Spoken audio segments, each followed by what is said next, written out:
नमस्कार, I am Shivani Singh. So friends, कैसे हैं आप सभी? मस्त होंगे होता यहाँ पे ओडीए फ्रेंड। जैसा आपको पता है कि हम कंटिन्यू प्रिपरेशन कर रहे हैं स्पेशल सीटेट फरवरी एग्जाम 2026, ठीक है ना।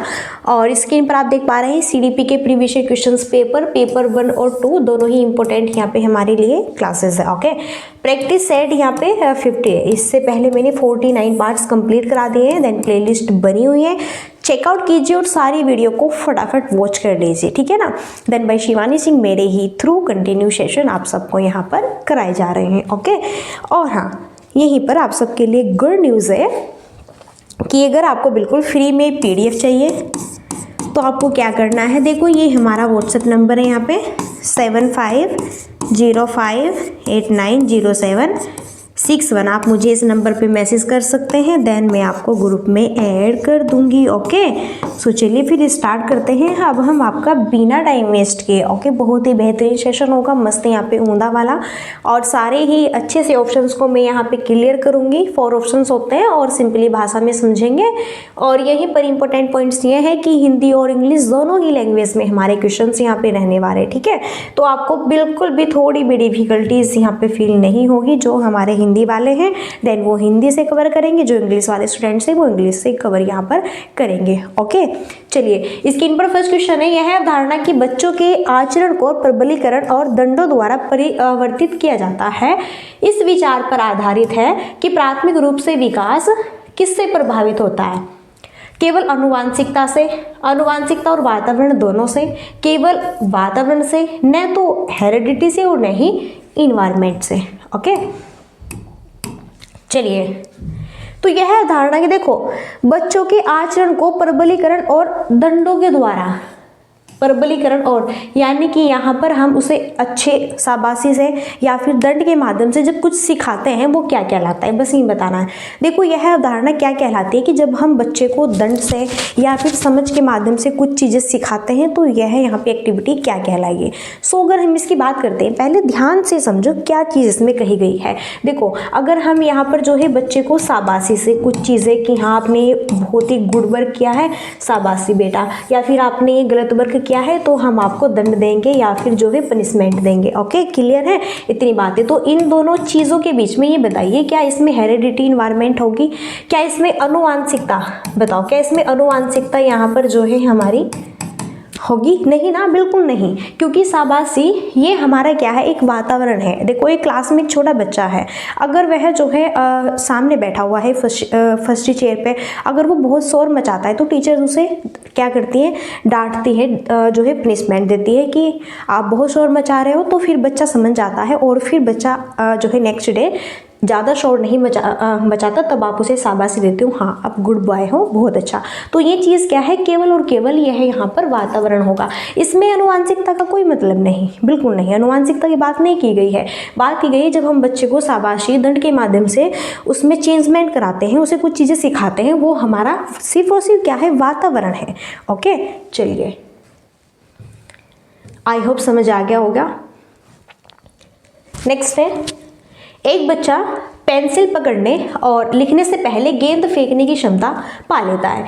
यह स्थिति विकास के किस सिद्धांत की ओर इशारा करती है? शीर्षगामी सिद्धांत, अधोगामी सिद्धांत, विकास क्रम की एकरूपता, एकीकरण का सिद्धांत। देखो, एक बच्चा है, पेंसिल पकड़ने से पहले ना वह लिखने से पहले गेंद फेंकने की क्षमता पा लेता है। तो इसका मतलब क्या होगा, यहाँ पर कहा गया है कि पहले बच्चा, यानी कि ये जो यहाँ पे बच्चे का विकास हो रहा है केंद्र से बाहर की ओर हो रहा है, केंद्र से बाहर की ओर हो रहा है। इसमें बच्चे की पहले जो है, जो यहाँ पे जैसे जो हमारा सर है, ठीक है, और देखो जैसे ही हमारी क्या है बाँ है। ओके, तो पहले जो विकास होगा हमारी इन मसल्स का होगा, ठीक है ना, इनका होगा, फिर बाद में हमारी जो है फिंगर से, ओके, फिर इनका होगा। यानी कि कहने का ये मतलब है कि पहले केंद्र से बाहर की ओर, तो इसे हम कहेंगे क्या, अधोगामी सिद्धांत। यहाँ पे कि बच्चा पेंसिल पकड़ने से पहले क्या यहाँ पे गेंद फेंकना स्टार्ट करता है। ओके, पहले अपनी बड़ी बॉडी से कार्य करेगा, बाद में छोटी बॉडी से कार्य करना सीखेगा, ठीक है ना, छोटा यहाँ पर वो कहलाएगा क्या, अधोगामी सिद्धांत। देखो, शीर्षगामी सिद्धांत वो होता है जब विकास बच्चे का सिर से पैर की ओर होता है, यानी कि पहले बच्चे का सिर का विकास होगा और फिर बाद में नीचे जो है पूरे बॉडी पार्ट्स का, फिर देन यहाँ पे पैरों का। विकास क्रम की एकरूपता, ओके। विकास क्रम की भैया जी एक रूपता यहाँ पर देखो इक्वल सीक्वेंस में कि पहले जो है जब बच्चे का जन्म होता है, फिर शेषावस्था, बाल्यावस्था, किशोरावस्था, प्रौढ़ावस्था, वृद्धावस्था, इस तरह से चलता है ना विकास का क्रम, बिल्कुल ओके क्लियर है। सो देन यहाँ पे बी ऑप्शन हमारा करेक्ट होगा। आई होप आपको समझ आ गया होगा। चलिए नेक्स्ट है गत्यात्मक और संज्ञानात्मक विकास होता है। देखो गत्यात्मक और संज्ञानात्मक विकास कैसा होता है, बाल्यावस्था तक, किशोरावस्था, वयस्कावस्था या फिर संपूर्ण जीवन काल के दौरान। गत्यात्मक का मतलब क्या है, गति यानी कि चलना, फिरना, दौड़ना। गत्यात्मक का मतलब होता है देखो जब बच्चा यहाँ पर चलना सीख लेता है, जब बच्चा यहाँ पर दौड़ना सीखता है, दौड़ता है, ठीक है ना, जब बच्चा यहाँ पर भागता है, जब बच्चा कुछ भी एक्टिविटी करता है, कुछ भी कार्य करता है, डांस करता है, ये सारी चीज़ें गत्यात्मक के अंतर्गत आएंगी। क्लियर। तो बताइए क्या बच्चा संपूर्ण जीवन काल तक कर सकता है? बिल्कुल। अगर कोई यहाँ पे बुजुर्ग भी है, मानो कि 70 साल के यहाँ पे जो है एक बुजुर्ग है, 70 साल के यहाँ पर एक बुजुर्ग है, तो आप मुझे ये बताइए क्या वो थोड़ा हल्का फुल्का दौड़ नहीं सकता, क्या भाग नहीं सकता, क्या यहाँ पे चलता नहीं? बिल्कुल चलता है, दौड़ता भी है। तो संपूर्ण जीवन काल तक की एक्टिविटी होती है गत्यात्मक वाली। ओके। संज्ञानात्मक का मतलब संज्ञान, ज्ञान, नॉलेज से ज्ञान। आप जो है पढ़ना सीखते हैं, क्या आप पढ़ना सीखते हैं, आप लिखना सीखते हैं, और आप जो है अलग अलग एक्टिविटी सीखते हैं अपने माइंड से, अपने जो है विचारों की जो है हम बात कर रहे हैं, ठीक है ना। आप अपने विचारों के माध्यम से जो है अलग अलग बातचीत करना, सारी चीज़ें ये सब जो है सीखते हैं, किसके अंतर्गत आएगी? संज्ञानात्मक विकास। तो आप ये बताइए क्या सिर्फ और सिर्फ ये छोटी उम्र में ही रहती है? नहीं, ऐसा कुछ नहीं है। देखो कोई भी हो, अगर यहाँ पे हमने बात की कि 70 साल के जो बुजुर्ग है, जी हाँ, वो भी कभी भी किसी टाइम कुछ भी चीज़ें सीख सकता है। तो ये दोनों चीज़ें यहाँ पर हमारी संपूर्ण जीवन काल के दौरान चलेगी, यानी कि पूरी लाइफ चलेगी। अब आप ये बताओ कि अगर हम जो है हो जाते हैं तो क्या फिर हम चलना, दौड़ना, भागना या फिर खाना पीना, लिखना, सोचना, विचार विमर्श करना, क्या ये सारी चीजें हम छोड़ देते हैं कि भाई बुजुर्ग हो गए हैं अब हम कुछ नहीं करेंगे, केवल ये किशोर अवस्था तक मान्य थी? ऐसा कुछ नहीं है। नेक्स्ट है बच्चों के प्राथमिक सामाजिकरण के लिए निम्न में से कौन सी संस्था जिम्मेदार है? विद्यालय, धर्म, परिवार या फिर समुदाय? बहुत ही उम्दा क्वेश्चन है और ये काफी जो है यहाँ पे आसान क्वेश्चन है। ओके। सो गाइस इस क्वेश्चन की हम बात करते हैं। क्वेश्चन है कि बच्चों की प्राथमिक, देखो प्राथमिक लेवल तो मैंने पहले ही बताया हुआ है कि सबसे पहले जो है बच्चे का विकास भैया जी कहाँ पे होगा, कौन करेगा? उसके पेरेंट्स करेंगे। बताओ क्या धर्म करेगा कि भैया जो है बेबी आपका है यहाँ पे, ठीक है ना, बेबी आपका है, और क्या आप जो है समाज को दे दोगे अपने बेबी को कि आप ही जो है इसका पालन पोषण करो? क्या विद्यालय के टीचर्स लोग आपके बच्चे को हैंडल करेंगे? क्या समुदाय हैंडल करेगा? नो। सबसे पहला जो यहाँ पर प्राथमिक सामाजिकरण होगा वो होगा आपका परिवार, माता पिता स्पेशली, ठीक है ना। बाकी के जो आपके अदर जो है मेंबर्स है, दादा दादी जी, ओके, ये सब, तो ये आएगा फैमिली। भैया मैं आपको एक जो है सिंपल लैंग्वेज में बताती हूँ कि भैया जो है आपका बेबी है तो कौन हैंडल करेगा उसको, उसका सारा वर्क कौन करेगा? एक जो है परिवार, और स्पेशली उसकी मदर यहाँ पर हैंडल करेगी, ठीक है ना। चलिए, तो इसलिए यहाँ पे परिवार होगा। नेक्स्ट, भाषा एवं चिंतन के संदर्भ में जीन प्याजे के अनुसार निम्न में से कौन सा कथन सही है ये बताना है। चिंतन भाषा का निर्धारण करता है, भाषा चिंतन का निर्धारण करती है, भाषा और चिंतन दोनों स्वतंत्र है, भाषा और चिंतन दोनों आंतरिक प्रवृत्तियों के माध्यम से होती है। बताओ। तो भाषा और चिंतन के संदर्भ में जीन प्याजे के अनुसार बताना है। देखो एक जीन प्याजे हैं यहाँ पे और एक हमारे वाइगोत्स्की साहब। जीन प्याजे क्या कहते हैं कि पहले बच्चा विचार सीख, पहले बच्चे के अंतर्गत जो है चिंतन उत्पन्न होता है, ओके, फिर बाद में भाषा सीखता है। और यहाँ पे जो वाइगोत्स्की क्या कहते हैं कि पहले बच्चा भाषा सीखता है, बाद में जो है बच्चे में विचार उत्पन्न होते हैं, ठीक है। तो जीन प्याजे के अनुसार ये बताना है कि भाषा और चिंतन एक साथ में दोनों किस रूप में प्रदर्शित होते हैं, क्या ये दोनों, ठीक है। तो देखो अगर बात करें भाषा और यहाँ पे चिंतन के, सो फाइनली जीन प्याजे के अनुसार बताना है कि सो करेक्ट आंसर होगा चिंतन भाषा का निर्धारण करता है। क्या करता है? चिंतन भाषा का निर्धारण कैसे करता है? देखो एक छोटा बच्चा है, एक क्या है यहाँ पर छोटा बच्चा है और कुछ गर्म चीज़ है, मानो कि आपने जो है कटोरी में बच्चे को चाय दी, पी लो, तो गर्म है, तो बच्चे ने उसे फील किया, छुआ, लेकिन वो भी बोल नहीं सकता, लेकिन उसने अपने मन में जो है इस चीज़ को इस चीज़ को चिंतन कर लिया कि हाँ ये चीज़ गर्म है। नेक्स्ट बारी जब आप बच्चे को कटोरी में चाय दोगे ना, वो थोड़ा सा फील करके देखेगा, मन ही मन सोचेगा कि ये गर्म हो सकती है। ठीक है, चलो फिर जैसे ही बच्चा बड़ा होता है, 3 साल का होता है, 2.5 या फिर 3 साल के अबो में होता है, तो बच्चा सीख जाता है बोलना। फिर अगर आप उसे कुछ गर्म चीज़ दोगे, वो उसे जब छुएगा तो वो बोलेगा कि ये क्या है, गर्म है मम्मा। ठीक है ना, यानी कि पहले बच्चे ने विचार करना सीखा, फिर बाद में भाषा का निर्धारण हुआ। यही कहते हैं जीन पियाजे।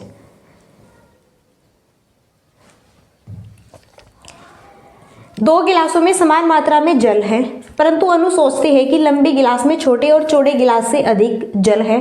जीन पियाजे के अनुसार अनु की सोच का आधार क्या है? केंद्रीयता, क्रमबद्धता, संरक्षणता या फिर परिपक्वता। ओके, ये बताना है। देन बहुत ही बेहतरीन हुंदा क्वेश्चन से, ग्रेट। यहाँ पे 2 गिलासों में समान मात्रा में जल है, परंतु अनु सोचती है कि लंबे, देखो 2 गिलास है, एक यहाँ पे भैया जी लंबा गिलास है, देन एक यहाँ पे छोटा और चौड़ा गिलास है। ओके, तो यहाँ पर एक लड़की है जो कि समान मात्रा में जल है, परंतु अनु ये सोचते हैं कि लंबे गिलास में जो जल है वो ज़्यादा है और जो छोटा और चौड़ा गिलास है उसमें क्या है, कम यहाँ पर जल है।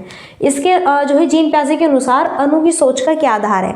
सो यहाँ पर राइट जो आंसर होगा वो ये होगा आपका क्या, केंद्रीयता। क्यों होता है? क्योंकि यहाँ पर ओनली ये बच्ची सिर्फ और सिर्फ एक ही चीज़ पर फोकस कर पा रही है। उसे ये नहीं पता कि ये लंबा गिलास है लेकिन ये यहाँ पे छोटा और चौड़ा है, लेकिन जल आपके सामने बिल्कुल इक्वल डाला, इक्वल जो है बर्तन में पानी था और उतना ही पानी इस ग्लास में डाला, उतना ही पानी इस ग्लास में डाला, लेकिन आपको ये पता है कि नहीं, जो लंबे वाला गिलास है उसमें जल ज़्यादा है, जो छोटा गिलास है उसे ये नहीं पता कि ये छोटा है लेकिन चौड़ा है और ये लंबा है तो ये पतला है। ओके, सो उसकी जो यहाँ पे विचार करने की जो शक्ति है वो सिर्फ और सिर्फ एक ही चीज़ पर फोकस क्रिएट कर रही है, उसे हम क्या कहते हैं, केंद्रीयता कहते हैं।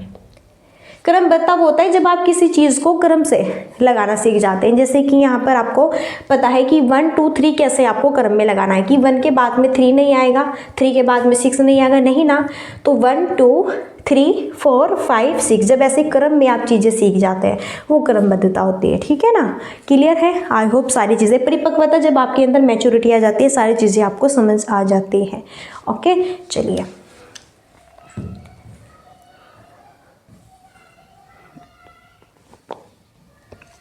नेक्स्ट है, पियाजे के संज्ञानात्मक विकास सिद्धांत के अनुसार प्रतिवर्तीयता किसी क्रिया को उल्टे क्रम में कर पाना किस चरण की बुनियादी उपलब्धि है? संवेदीगामक चरण, पूर्व संक्रियात्मक, मूर्त संक्रियात्मक, औपचारिक संक्रियात्मक चरण।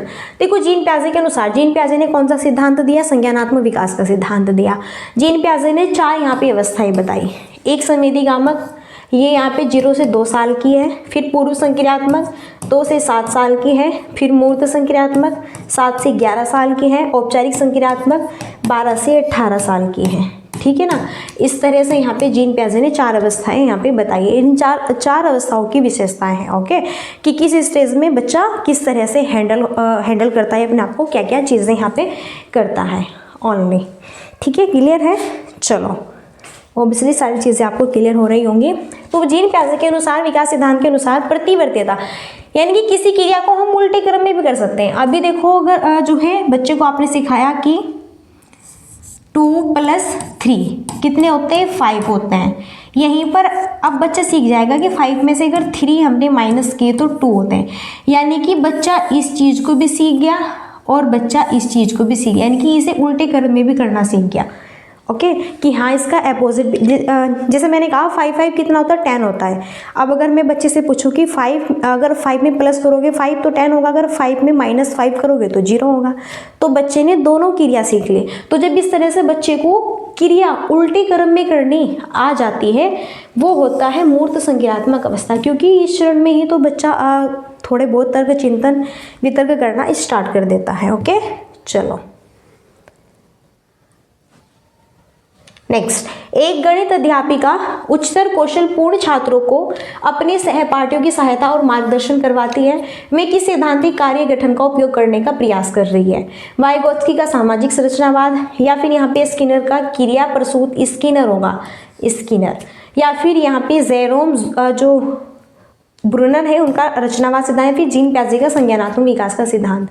एक गणित अध्यापिका उच्चतर कौशलपूर्ण छात्रों को अपने सहपाठियों की यानी कि सहपाठियों की सहायता से, तो देखो अगर हम जो है सामाजिक अंतःक्रिया के माध्यम से या फिर सहपाठी अंतःक्रिया के माध्यम से या फिर किसी की हमें सहायता की ज़रूरत पड़ रही है, तो वहाँ पर कभी भी हमारे स्किनर साहब नहीं होंगे, ब्रूनर नहीं होंगे, सीन प्याजे नहीं होंगे, वहाँ पर रहते हैं सिर्फ और सिर्फ वाइगोत्स्की साहब, ठीक है ना।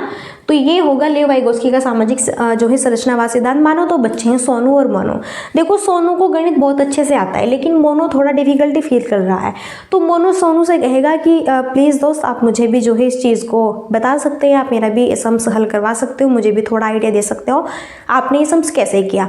तो फिर यहाँ पे सोनू मोनू की हेल्प करेगा। तो उसने क्या की सहायता, तो सहपाठी की सहायता के माध्यम से सोनू मोनू ने आपस में मिलकर इन क्वेश्चंस को सॉल्व कर लिया, ठीक है ना। तो ये होता है लेव वाइगोत्स्की का सामाजिक संरचनावाद सिद्धांत। आई होप चीजें क्लियर हो गई होंगी। देन कोई डाउट्स है सो प्लीज एनीवन आप बता सकते हैं। सो नेक्स्ट है आगे, वाइगोत्स्की द्वारा दिए बच्चों का विकास का सिद्धांत किस पर डिपेंड करता है? परिपक्वता और संस्कृति, भाषा और भौतिक जगत, भाषा और संस्कृति, भाषा और परिपक्वता। तो वाइगोत्स्की के द्वारा बताना है। देखो मैंने आपको भी बताया था कि वाइगोत्स्की जी हैं और हमारे जीन प्याजे साहब है। तो यहाँ पर जो वाइगोत्स्की जी रहते हैं ना, वाइगोत्स्की ये कहते हैं कि पहले बच्चा भाषा सीखता है, बाद में बच्चे में संस्कृति या फिर विचारों उत्पन्न होते हैं। लेकिन जीन प्याजे का उल्टा है मानना कि पहले बच्चे में चिंतन विकास होगा, बच्चे का पहले जो है विचार उत्पन्न होंगे, बाद में बच्चा भाषा सीखेगा। तो हमें वाइगोत्स्की के थ्रू बताना है क्या परिपक्वता और यहाँ पे कल्चर्स दोनों होगा या फिर लैंग्वेज और फिर कल्चर्स होगा, लैंग्वेज या फिर नेचुरल होगा, ठीक है ना, या फिर लैंग्वेज और कल्चर होगा। तो यहाँ पर हम बात करते हैं ऑप्शन सी जो है हमारा वो राइट होगा। क्या भाषा और क्या संस्कृति, भाषा और क्या संस्कृति। मानो तो यहाँ पे बालक है, ठीक है, एक बच्चा शहर में रहता है, एक बच्चा गांव से बिलोंग करता है। अब देखो जो ये बच्चा गांव में है तो वो गांव के ही माध्यम से भाषा सीखेगा। कैसे बात करते हैं, हाँ तू क्या करता है, तू क्या खा रहा है, तू कहाँ जा रहा है। लेकिन जो सिटी का बच्चा है वहीं ओके, जो सिटी में रहता है उसका जो इन्वायरमेंट है वो अलग है, तो वहाँ पे उसको जैसी संस्कृति मिलेगी वो ऐसी भाषा यूज़ करेगा। तो बोलेगा आप क्या कर रहे हो, how do you, what is your name, यानी कि इस तरह से जो है बोलेगा। क्लियर है ना, बिल्कुल आप समझ गए होंगे कि गांव के बच्चे गांव के होते हैं और सिटी के भैया, दोनों को अगर इक्वल कर दिया ना तो ये कहेंगे कि लैंग्वेज में बिल्कुल होता है अंतर, डिफरेंस होता है। क्लियर। तो देखो जहाँ पर हम रहते हैं तो वहीं की तो संस्कृति हम सीखते हैं और वहीं जो है भाषा का हम यूज़ करेंगे। चलिए एक सिंपल सा क्वेश्चन है, जेंडर क्या है, बहुत ही ग्रेट क्वेश्चन है। क्या ये यहाँ पर जो है साइकोलॉजिकल है, बायोलॉजिकल है, सोशल है या फिर यहाँ पे जो है फिजिकल है। तो जेंडर क्या है, जेंडर एक शब्द क्या है जेंडर। देखो अगर हम बात करते हैं 2 पॉइंट्स है। अगर हम सेक्स की बात करें देन यहाँ पे सेक्स क्या है आपका बायोलॉजिकल होगा, क्या होगा ये होगा बायोलॉजिकल, ठीक है ना।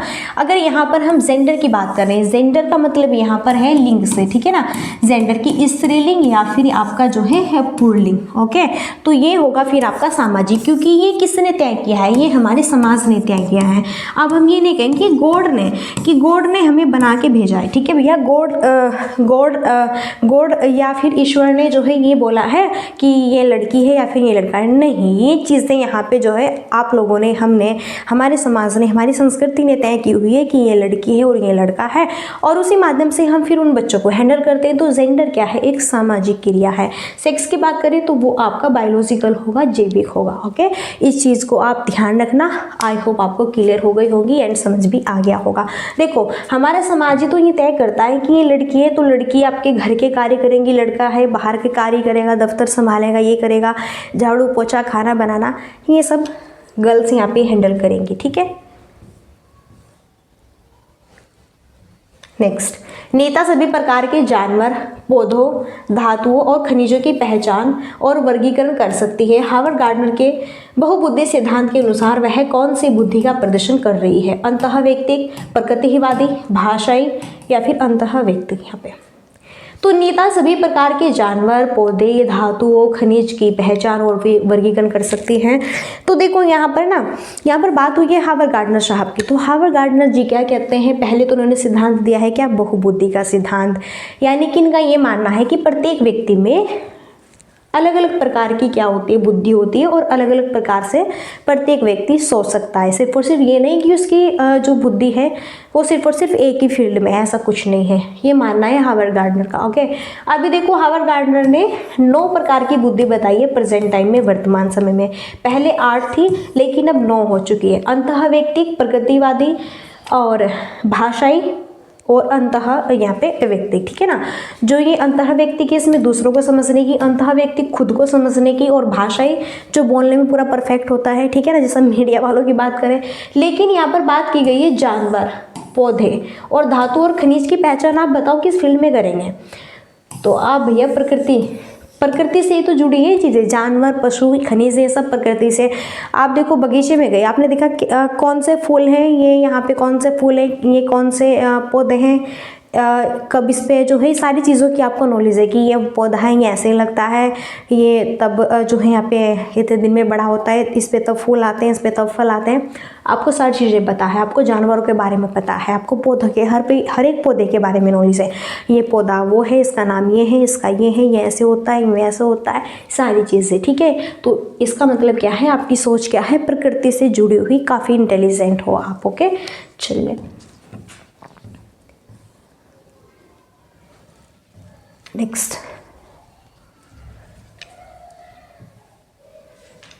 कक्षा में व्यक्तिगत भिन्नताओं को संभालने हेतु एक प्राथमिक शिक्षिका को निम्न में से क्या करना चाहिए। कक्षा में व्यक्तिगत भिन्नताओं को संभालने हेतु एक प्राथमिक शिक्षिका को क्या करना चाहिए। कक्षा में सबके कड़े नियम बनाने चाहिए और अवज्ञा करने वाले छात्रों को दंड देना चाहिए। प्राथमिक स्तर पर पेपर पेंसिल मानक परीक्षण का यूज़ करना चाहिए। सभी के लिए क्या आप समान पाठ्यक्रम का यूज़ करेंगे या फिर विद्यार्थियों को अधिगम के बहुत सारे विविध अवसर प्रदान करने चाहिए। तो इस क्वेश्चन को ना बेसिक क्वेश्चन है, इस क्वेश्चन को आप टैग वर्ड्स के माध्यम से भी फॉलो कर सकते हैं, ठीक है। सबसे पहले हम बात करते हैं व्यक्तिगत विभिन्नता किसे कहते हैं। देखो एक क्लास है, क्लास में 30 बच्चे हैं, 35 बच्चे हैं, 40 बच्चे हैं या फिर 45 यहाँ पे 45 बच्चे, ठीक है ना। हो सकते हैं 30 हो सकते हैं, 35, 40, 45 इतने बच्चे होते हैं। लेकिन ये बच्चे जो है इनकी भाषा अलग है, इनकी लैंग्वेज अलग है, इनके पेरेंट्स अलग हैं, इनके सोचने का तरीका देखने में बिल्कुल डिफरेंट है, सब कुछ इनका वातावरण जो है अलग है, क्षेत्रीय भाषा सारी चीज़ डिफरेंट है। ओके, बिल्कुल। तो आप इन सभी बच्चों को कैसे हैंडल करोगे। देखो आपने पता है कोई काला, गोरा, मोटा, पतला, है ना, इस तरह से सभी बच्चे आते हैं। कोई कम बुद्धि, मंद बुद्धि, प्रतिभाशाली, सभी तरह के स्टूडेंट्स आपके बीच में होते हैं। तो आप इन बच्चों को कैसे हैंडल करोगे। क्या आप कड़े नियम यूज़ करोगे या फिर उन्हें दंड दोगे। बिल्कुल ऐसा नहीं करना है भैया, बच्चे को भगवान मान के चलना है। अगर थोड़ी सी भी गलती कर दी ना तो सीटेड आपको बिल्कुल क्या कर देगा यहाँ पे, बाहर निकाल देगा। ओके, बच्चे को बिल्कुल भी। और क्या आप बच्चे को मानक परीक्षण दोगे। क्या आप समान पाठ्यक्रम, बताओ इतने सारे बच्चे हैं, क्या आप इन्हें समान पाठ्यचर्या सीखने के लिए प्रेरित करोगे। ऐसा हो ही नहीं सकता। सो बेस्ट होगा कि आप विद्यार्थियों को अधिगम के विविध अवसर प्रदान करेंगे। कि देखो यहाँ पे बहुत सारे बच्चे हैं, जैसे यहाँ पे राम है तो राम को सुनकर चीज़ें समझ आती है, श्याम को देख कर चीज़ें समझ आती हैं, और गीता मीता को पढ़कर ज़्यादा चीज़ें समझ आती है। तो सबका अपना अलग अलग तरीका है। ओके, चलिए तो 12 क्वेश्चंस कंप्लीट हुए। आई होप एक्सप्लेनेशंस बेस्ट रहा होगा और अच्छा समझ आया होगा। देन लास्ट क्वेरी हमारी यही रहती है, like and share and subscribe की।